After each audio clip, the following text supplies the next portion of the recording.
Ever since these cars came out, my girl has wanted one. They are just so cute. So we finally got one. This is a 2014 Fiat 500 Lounge. It's a confused lounge. Notice it does have the sport rims on it and the Abarth spoiler. Abarth, whatever it's called. So I'm going to give you my review of this car after driving it now. We've been driving it for about 6 weeks. It's got just under 1,500 miles. Now I'm going to tell you about some of the things that annoy me about this car and some of the things I like about it. Overall, thumbs up. I like it. But it's obvious some of the design features of this car, the person designing it was not the person who was driving it. So here we go. Hopefully this won't sound too negative, because overall I do like this car. Let's start with trunk. Trunk's kind of small. That's okay. It's a small car. This is what it normally rides with, is my backpack. Usually we have a second backpack in here for my girl. We both drive every day. We drive in this car to work. It's our commuter. It does have the Beats audio. We'll talk more about that later. And surprisingly, when you put the seats down, there's a lot more room back here than you would think.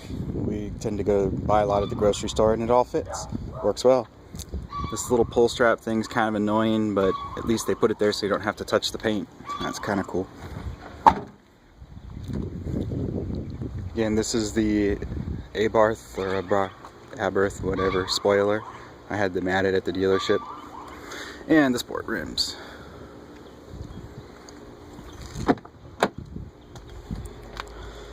So we'll start with the number one thing everybody complains about. You'll notice this car has Blue and Me for Bluetooth connectivity to your phone, but it does not stream audio. Really, guys? This is freaking 2014 and you've put Bluetooth in a car but you don't put audio streaming in it? Thumbs down on that, big time. So I bought this little Bluetooth receiver. It plugs into the USB. Then there's this little audio cable.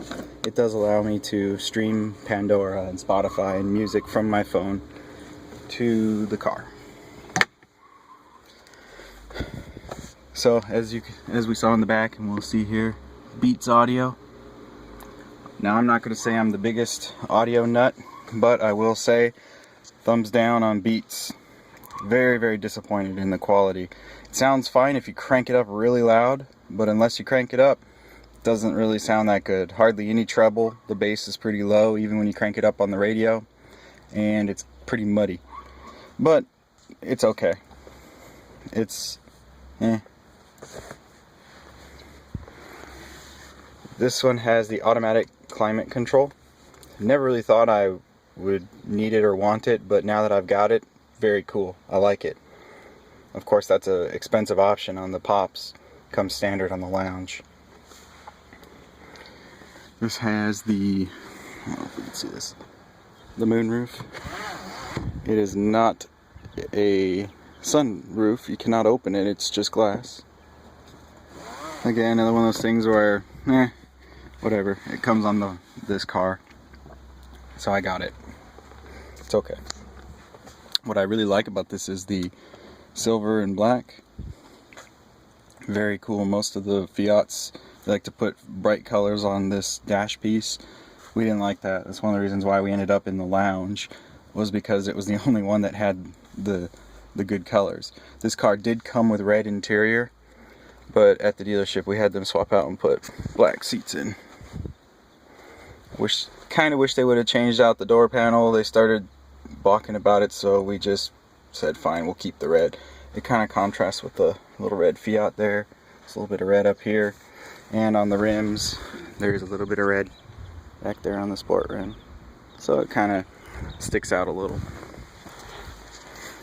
One thing that I've noticed about this car, everybody that gets in and out of it, including myself at the beginning, when you open the door, you tend to kick the door panel because you put your foot out. Well, the way you need to do this is open the door and you bring your foot back and set it down. Again, not a problem, just a little minor annoyance, and I've seen big people, small people, kids and adults all do it and kick the speaker here There's even a scuff there, or the door panel right here. So you just kind of have to think about it when you get out. Pull your foot back instead of out. Another really big annoyance on this car is the cup holder. This is painfully obvious that the guy who designed this, or girl, the person who designed this, did not think this through, or did not drive this car with a passenger or anything other than a can of Coke. This is just a normal medium-sized drink from Chick-fil-A. Take a look at that cup holder. There's two little kind of Mickey looking ears. Those fit a can of Coke, and that's it. Anything else has to go into this center one. Well, if you have a passenger and 2 drinks, you can't put 2 drinks in there. So if you put this over here, notice there's not enough room to put another drink here. So this is a 1 cup holder for anything other than a can, a 12-ounce can. There are 2 cup holders back here between the seats. So typically what my girl and I do is my coffee cup in the morning on the way to work goes in the front one, and she weasels her cup back here into these 2 little holders, which work again for smaller cups, but if it's a large drink from McDonald's or something, it's not going to fit. I don't recall the older models, or maybe even the Pops, having 2 armrests, but that is very, very cool. I can't remember if that's a normal option or not. I think the lounge, comes standard with that. Now, back to the cup holders. What I would do if this was me designing this is I would have kept the same kind of head and the Mickey ears, except I would have taken these 2 Mickey ears and pushed them out further. Bulge the cup holder out here, so you could put 2 big drinks there. If you rolled with the seat all the way forward, yeah, you probably would hit it on your leg or maybe hit the seat or something, but chances are the people driving this car aren't going to have the seat all the way forward, and it'd be a lot more useful to have bigger cup holders.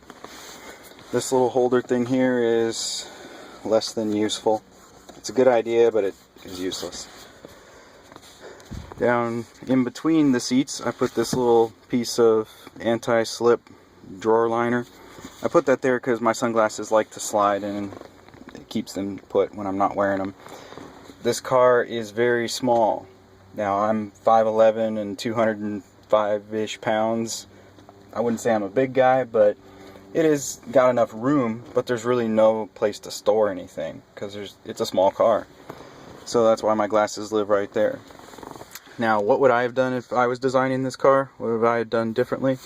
This handbrake, I would have ditched it and put a foot brake in over there, like a lot of cars have, where you press the brake pedal, or the emergency brake pedal, and I would have shit canned the hand lever here. That would have opened up this whole area to put a center console, some kind of storage, some kind of trapdoors, just something other than just useless space, minus my sunglasses. But that's how I would have done it. Over here in the door panel, there's a little pocket here on both sides. A little pocket here too. Not huge, but enough to put a little bit of stuff. On this side, you'll notice I put, again, that little non-slip drawer liner stuff that keeps things from sliding around. I cannot stand when things rattle and bounce around, so that's why I put that in there. Typically my girl puts her sunglasses holder in there. It seems to work okay. The radio is not impressive either. They're very wasteful on the real estate. The letters are giant and it's just kind of orange. What would have been very cool is if they put two lines of text in there instead of 1. Notice it's on auxiliary. That's my Bluetooth dongle I have in the glove box. It would have been better to put a little bit more sophisticated radio in there. After all, this car is not a cheap economy car. I mean, it kind of fits into the economy class, but it's expensive for the low economy class that it lives in. We've been averaging somewhere about 32, 33 miles to the gallon on mixed driving, mostly highway, which I was expecting a little more, but we'll see if it gets better over time. What else can I talk about? Of course, if you've watched any of my videos, you know they're all made up on the spot as I go, so sorry for not having a script and sounding like a bumbling idiot sometimes. In the back seat here, it is a very small back seat. although I have sat back there. Again, 5'10", 5'11", 205 pounds. I've sat back there. You're kind of locked in pretty tight, but it is workable. You can do it, but not for long. Those headrests are horrible. With them down, they're in your back. Even with them all the way up, you're still hitting your head on the roof, and it's still not terribly comfortable. But again, in a pinch, it does work. It's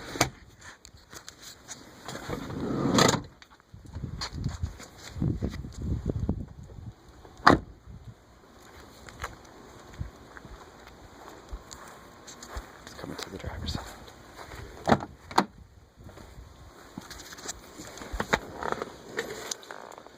Also, a little more on the Blue and Me function of this car. It does do hands-free voice. You can talk to it and it's supposed to be able to do stuff. Doesn't work very well. The microphone is up here. Right here. Not very good. It works, but not very well. Again, I've been pointing out a lot of things I don't like about this car, a lot of bad things or things I would like to change. Don't get me wrong, I do like the car overall. It's just a lot of little minor annoyances, a lot of little things they could have changed to make the car better, but it works. And there are some little scuffs on this side too, because we were kicking the door. I've been trying to get all of us to stop doing it because it is a new car. I don't want to get it scuffed up yet. We've made it this far. We don't have any door dings, knock on wood, so hopefully no one will hit the car. The window controls are here in the center console, which is a little weird to get used to. You're not used to that. They are one touch only, so if you press down and let go, the window, it will go all the way down. Again, very annoying, but you can kind of touch it a little bit and it works, but if you push and let go, the window will go all the way down. So you have to like push and then wait and then pull on it to get it to stop. Is it a showstopper? No, but again, very annoying.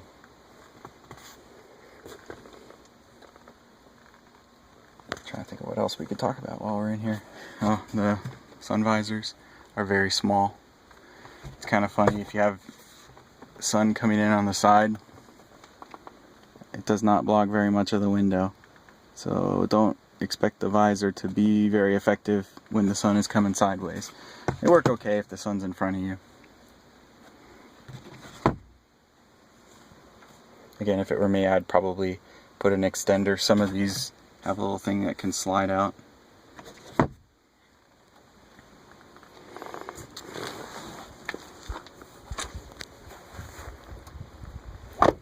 Silver is a very cool color on these cars. When you're driving down the road and you look at your shadow, it does look kind of funny. It looks like someone cut a cantaloupe in half and is pushing it down the road because they're so round. But they are kind of cool. A lot of people will say that these cars are a lot of fun to drive. They're okay. It's kind of a subjective topic. If you're used to driving a giant truck or something, yeah, they're pretty fun because they're small. My other car is a Subaru WRX, which is quite a bit faster and quite a bit stickier to the ground, so my opinion's a bit jaded on that. I did drive a 2013 Abarth convertible that they gave me as a loaner for 2 weeks, and I was able to have a lot of fun in that car, but again, it's not quite as fun as the Subaru, but it's a lot more fun than this one. These are a little bit gutless. They're only like 101 horsepower, I think is what they're rated at, and you will feel it when you stomp on it to get on the highway.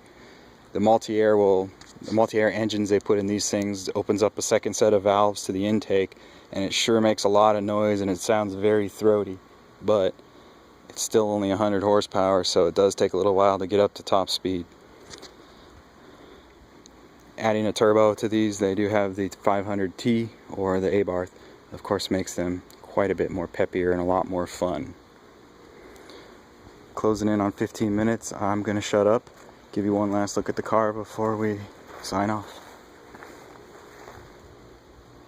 Thanks for watching. One piece I forgot to talk about is the key. This is the key that you get with this car. More here in the sun. This is your key fob you get. It does have unlock, lock, and trunk. And this little Fiat symbol in the middle is what you press to release the key.